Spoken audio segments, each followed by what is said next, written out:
fact, Jeff Burton, you might have been able to see Ryan Preece do this.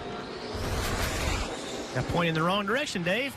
See right there under braking. I don't know if he had a little bit of wheel hop there, just got loose.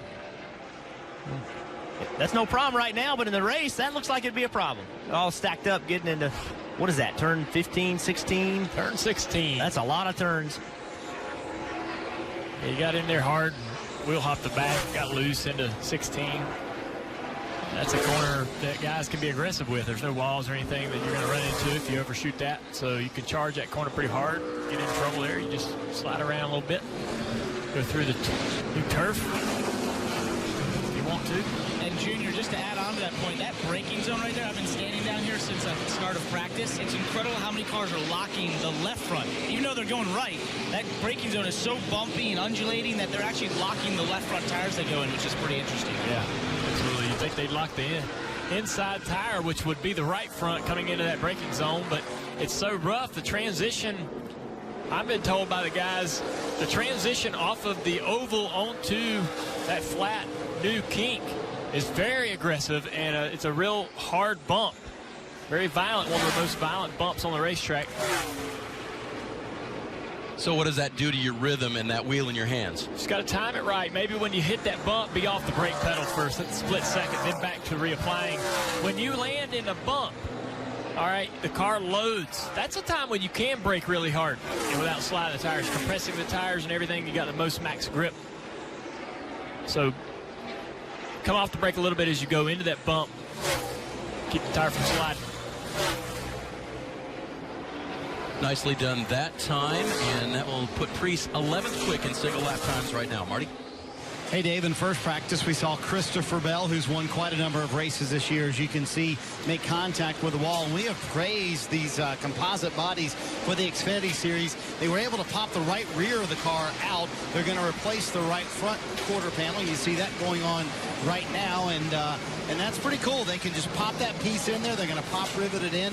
He will not be out in this practice session, so the 20 team going to take this practice session off. Justin Allgaier ended the first practice session with a broken rear axle, and what he told me was coming into 16, that's the front stretch chicane, the car actually got up in the air, and while it was in midair, he got on the gas. He said, I should have reminded myself. I should have known not to do that. As soon as the car made contact with all four wheels on the ground, that rear axle just snapped inside the car. So with these cars getting up in the air, Jeff, something drivers have to be mindful of. That could be easy and could happen tomorrow. Certainly not what you want if you're a playoff driver.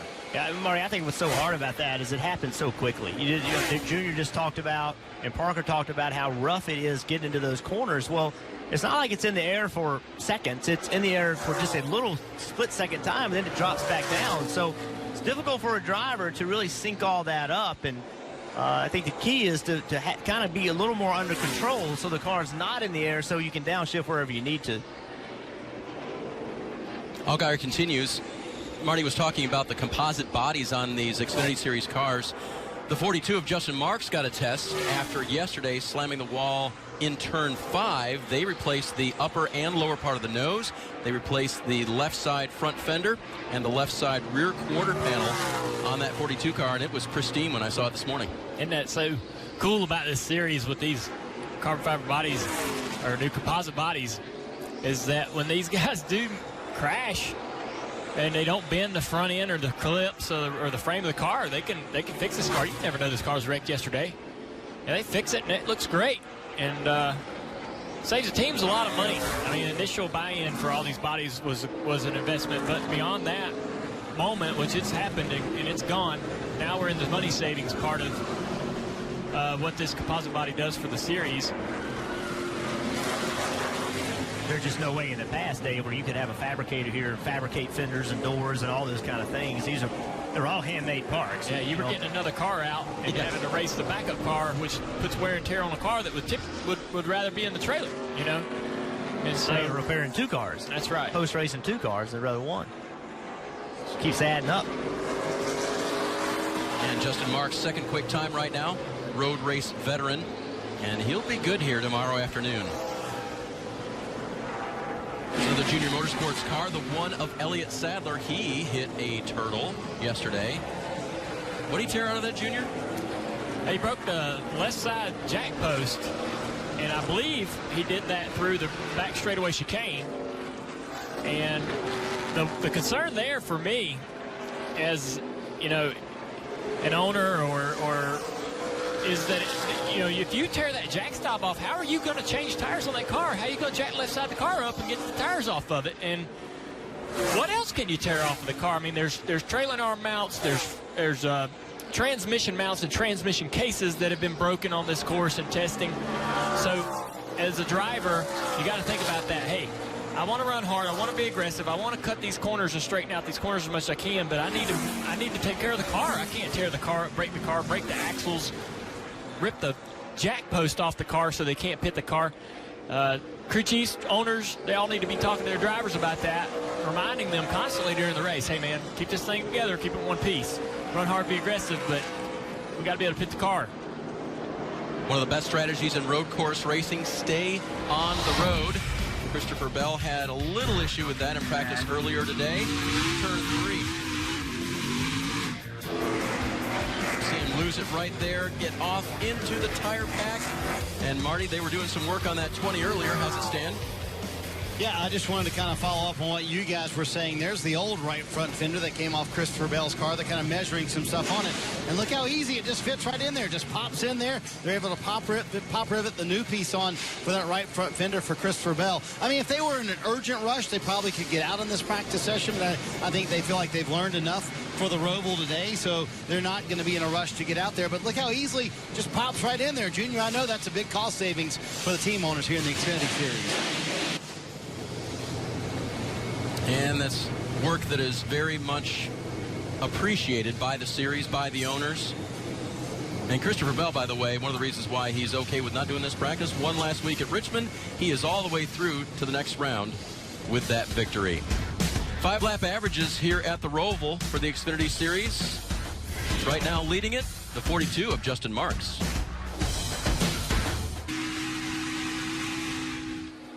Take a ride with Austin Cindric as we look at the track back there, guys. Oh, this is the part they were just talking about how rough it is. 15, 16. See Austin carrying a tremendous amount of right front tire over those curbs. Driving into turn 1. Pretty slow corner. Now you accelerate into this tight, narrow. Look at walls on both sides. Turn 2. Now coming up on that area of the racetrack, we've seen so many issues. Downhill braking, Junior, into turn 3. That big old sweeper right there into turn 4 is going to be tough for these guys. They're all having trouble there. See all the tire marks, cars going off course. Down this long short chute. Long short chute. Into 5. Uphill. It invites you to drive in there hard uphill around this tight slow. It's really slow. Slower than it looks in turn 6. Downhill into 7. And through a really difficult turn 8. Hard to get the power down here on the important accelerating point. Turn 9 through turn 10. And this is really pretty easy. This part of the racetrack, the car's got plenty of grip. No real big deal. Be interesting to see where people run through there when the race starts. Top, middle, bottom. Now down into this chicane. Watch what Austin does. Uses all the racetrack. Left side tire right against that wall on exit. Now coming to the part of the racetrack, the front chicane, where Parker talked about people dragging the left front brake. You would think right here where he's turned, the right front would be the left front would be loaded. And it wouldn't drag, but actually it does drag. So that shows you how rough it is. And start finish line. So I have a feeling, I know there's a adult concession stand over here, let's call it. I wonder if that's where Parker is. I don't doubt it. Not quite. I actually am just in that bridge he just went under right there. I'm on the pedestrian bridge. I'll go there next. I finished the last show over there. I'll be sure to finish this one. But, hey, I'm over here because, Jeff, you and I were talking about our ride in the Camry there and how we felt like one of the most unsuspecting places that's so difficult is this section of turn 2 down into turn 3 because, one, you have the walls as you come through turn 2 and the track really undulates and it gets away from you. But then you head downhill into turn 3. And I don't think I really fully understood how much elevation change there was here until we got in that car and felt how downhill it is and how you're trying to control that car, get it slowed down as it's propelling itself downhill. Yeah, Parker, what I found really interesting is off of turn 2, leaving the corner, you go downhill. And then you start climbing a little hill, and then you go downhill again, turning right into turn 3. And I think that unloading and loading of the car right here, now you're downhill, I think that has a lot to do with the car not braking well and people getting into trouble getting into turn 3. Elevation change in the infield from lowest point to highest point, 35 feet. Might not have expected that until you got there, drove it. I came here last year. Marcus Smith called me, said, hey, why don't you come over here and drive this road course and see what you think. And I went around this part of the racetrack and I thought, where am I? Like, I had no idea there was a hill in the infield at Charlotte Motor Speedway. It just shocked me at how much elevation change there was. And don't forget, this is just year one of a concept that has been brewing for a couple of years here. Not the first road course race on the infield, by the way. They've done it in years past, but for a couple of years, Marcus Smith has been dreaming of this. NASCAR agreed. The Drivers' Council got on board. And this is just the start. If this works well enough, Junior, I mean, they could do a lot of different things here and continue to enhance this event. Absolutely. I'm sure this won't be the first and last time we run the Roval. Look at Matt Tiff's car. If you look at right front splitter, it's been adjusted a little bit by some of the blue curves that we have probably down here in turn 12. We're going to go through turn 11, 12 with him. And he has gotten aggressive through that particular part of the track or somewhere and adjusted and bent that right front. I think we're going to see that with a lot of the cars. I don't know if it's anything really to be worried about. Might affect the handling just a little bit, though, Jeff, wouldn't you think? I would think, you know, there's a point where, you know, if you're never going to bend anything, then you're not going to make lap time because you're going to have to use some of these curves. And, you know, it's too much. We saw Denny Hamlin earlier today. He, you know, really hit it hard and did a lot of damage. You can't do that. But I think you're going to have to be willing to accept a certain amount of damage to make lap time because, you know, running over some of these curves is a lot of speed. If you just say as a driver, hey, I'm not going to hit any curbs, you're not going to go near fast enough. One of the things I want to talk to you guys about is setup compromise here. Junior, yesterday I interviewed Justin Allgaier, one of your drivers, and he said the worst part of the track for us right now is the easy part, turn 3 and 4. But he said it was because we were doing something in the infield section, and we're probably going to come back out of that a little bit. We have to really compromise our setup here. Talk to him about that a little bit. Yeah, I think with the cars, the way they transition up onto the oval and the heavy banking, they have to sort of, you know, at a road course, you'd set the car up symmetrically, meaning that you'd probably put similar rear springs in both corners of the car, both the left rear and the right rear. You'd really have the car sprung evenly front and rear. And at this racetrack with that banking, you see Tiff going around the banking. They got to have some right rear spring in it. You can't go around there with a soft right rear spring like you might want to have at a road course that's flat. So to get the car up on the transition without hiking terribly and to be able to get the car to go around that banking, they're having to split the springs in the rear. Now in the road course in the middle of the racetrack, that makes the car drive funky. I mean, it's going to be tight one way, loose one way. So there's a balance there. The teams are going to work on it and find it. Seems like that the drivers are learning where the edge of grip is for these cars and having to deal with the cars having, you know, being maybe loose to the left and tight to the rights in the road course part of the track. You just have to deal with some of those, you know, where do you want to be good? You know, you got to be able to get around the oval part of the racetrack so you get up a little speed in some of the other corners. Matt Tift in the 2-car working his 11th lap of this final practice session, currently 7th quick here at the Roval.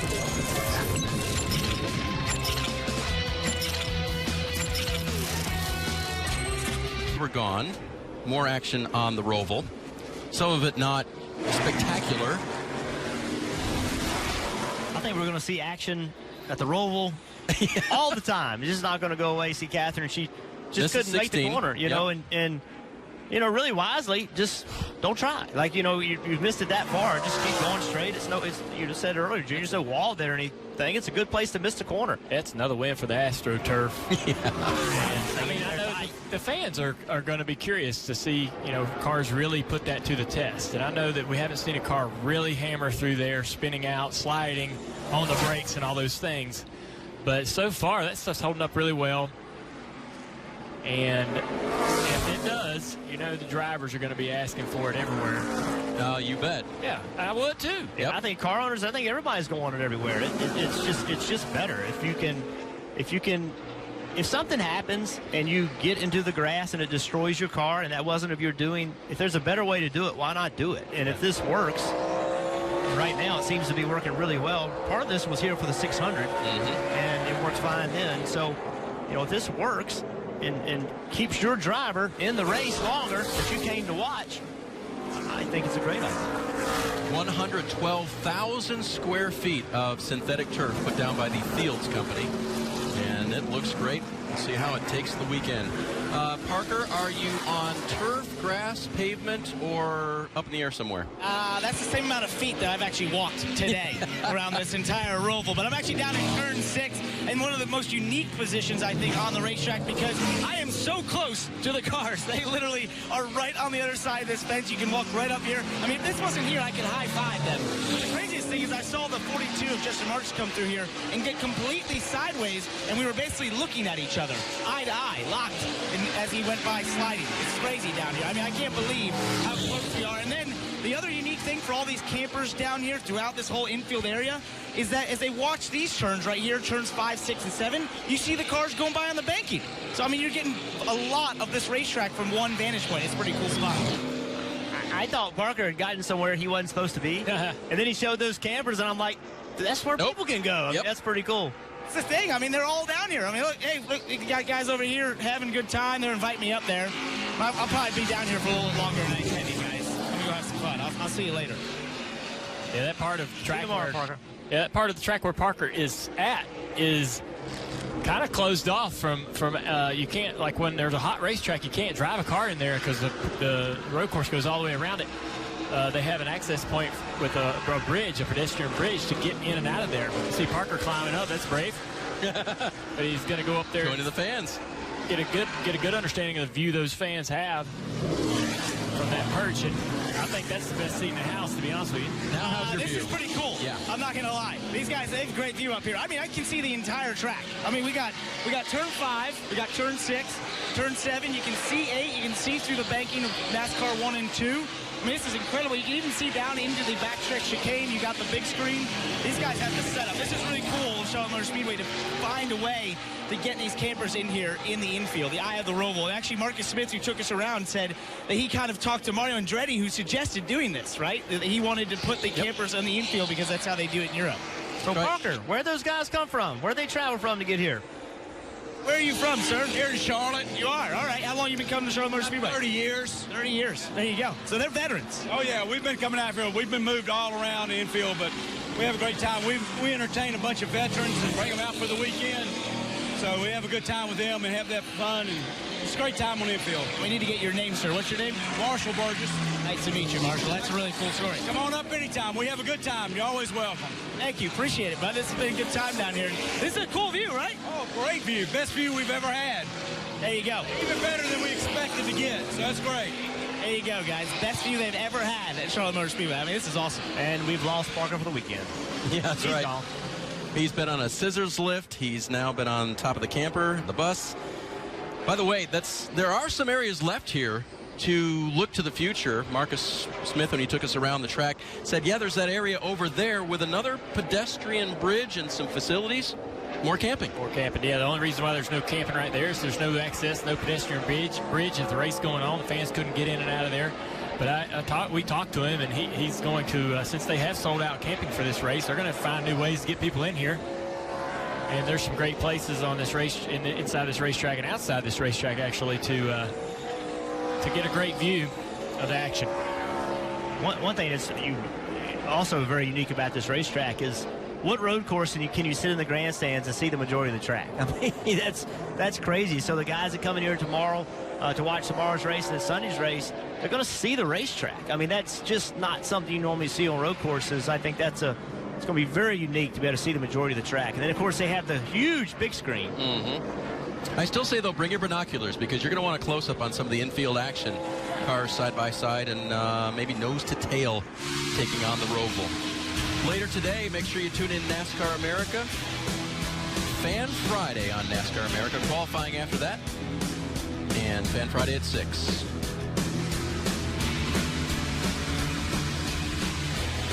Back at the Charlotte Roval.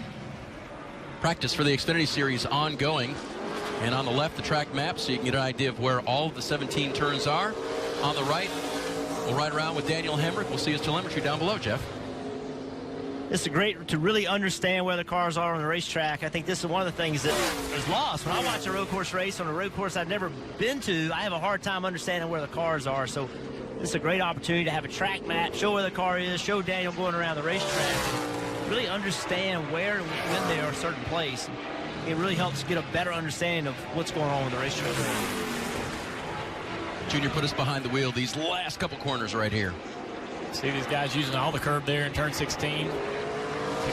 Get turned and get headed back toward the start-finish line after turn 17 down into turn 1. Don't use any curb there. Need all the grip you can get to keep, because you're still turning. You go through turn 1 through turn 2, turning all the time to the left. Any curb will upset the grip. Same thing here, turning all the time through 3 and 4. It's just a big sweeper. Got to be smooth there.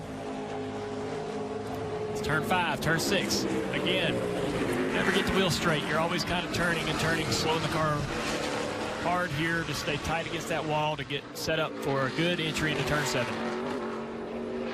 This guy here, Daniel Hemrick, he's one of the few drivers that's in a competitive car in both series. And we saw him in the first Cup practice in the top 10 in time.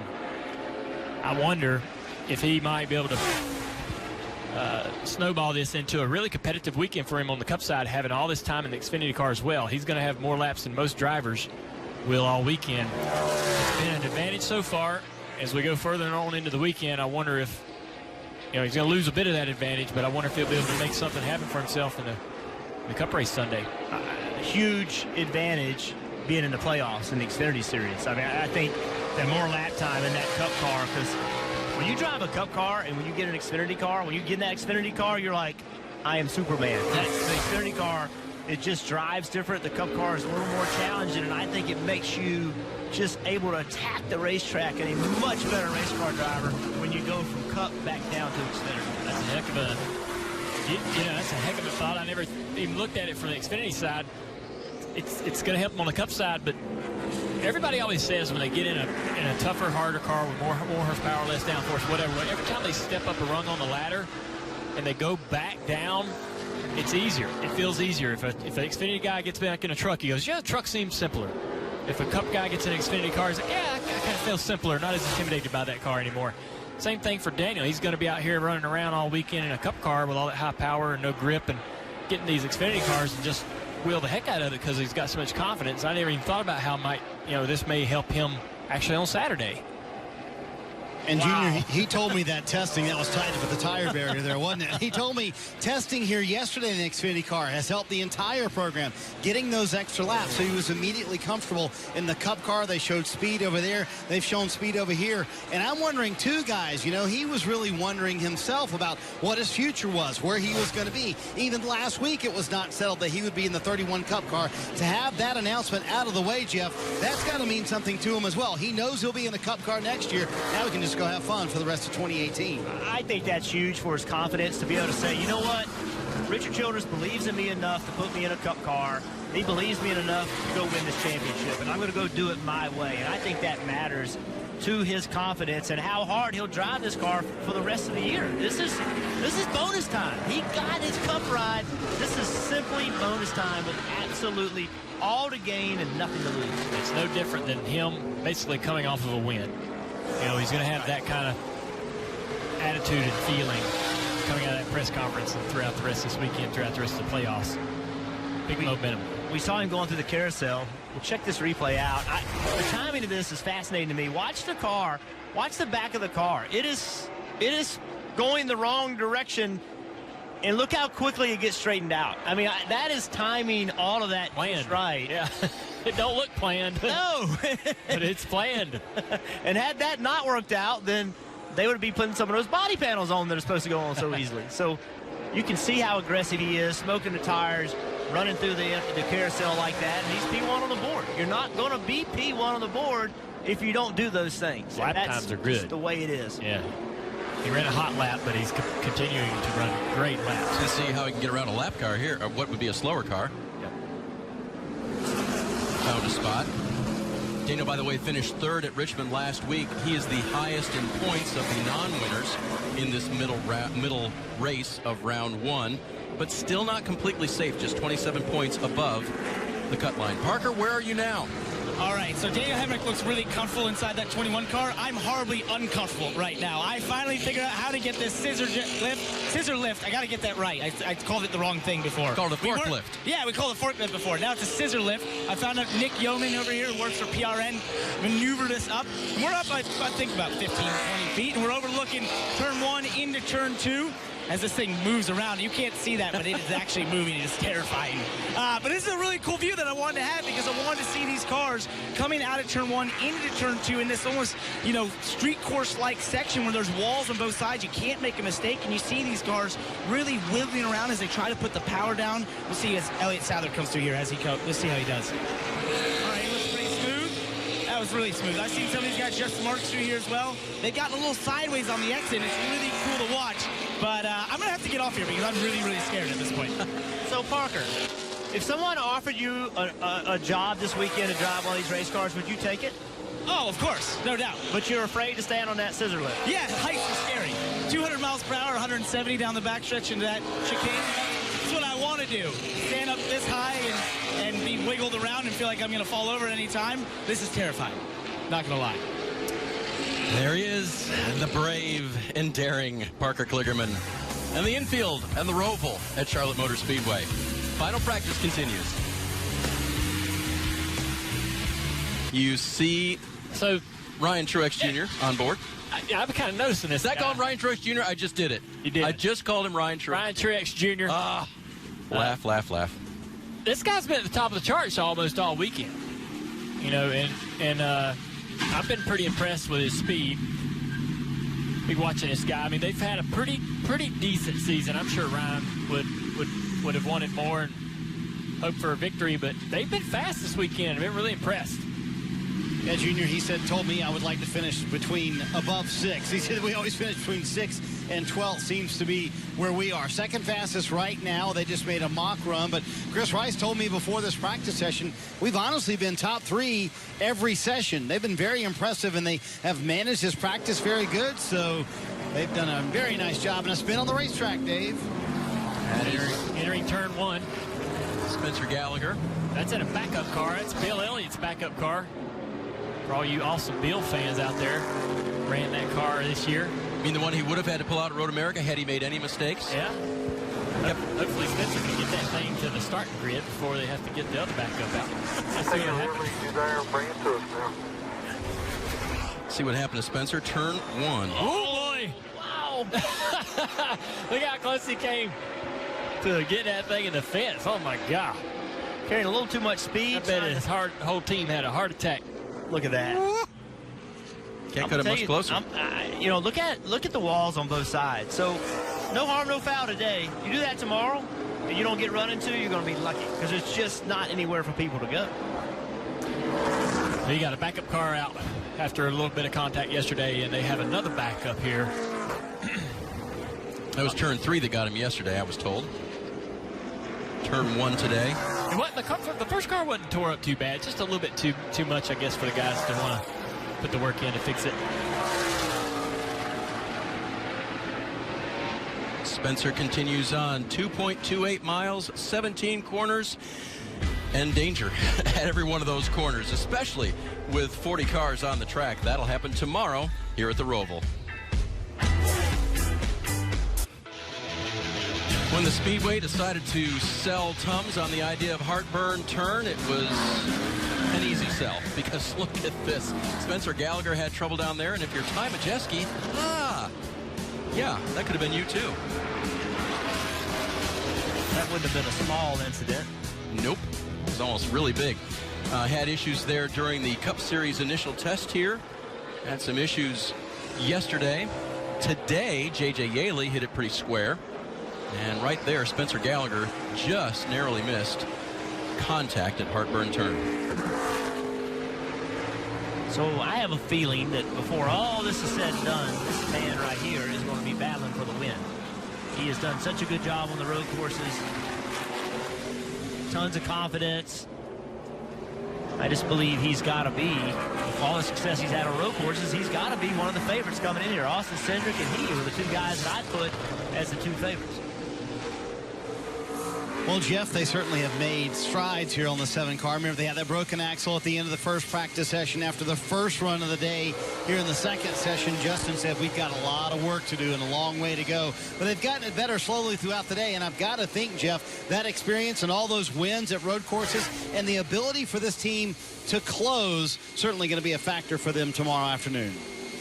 I think that all those factors you just said are exactly right, and the last one being the most important. You give this guy an opportunity. He's proven time and time again he can get it done. And I just, that's going to matter here. You're going to have to be in position. You're going to have to do something pretty brave and pretty special at the end of the race on a late race restart to get this thing done. And he's just proven to me he can do it. Practicing a hot pit road entry there right at the end of practice. Red and black flags out now.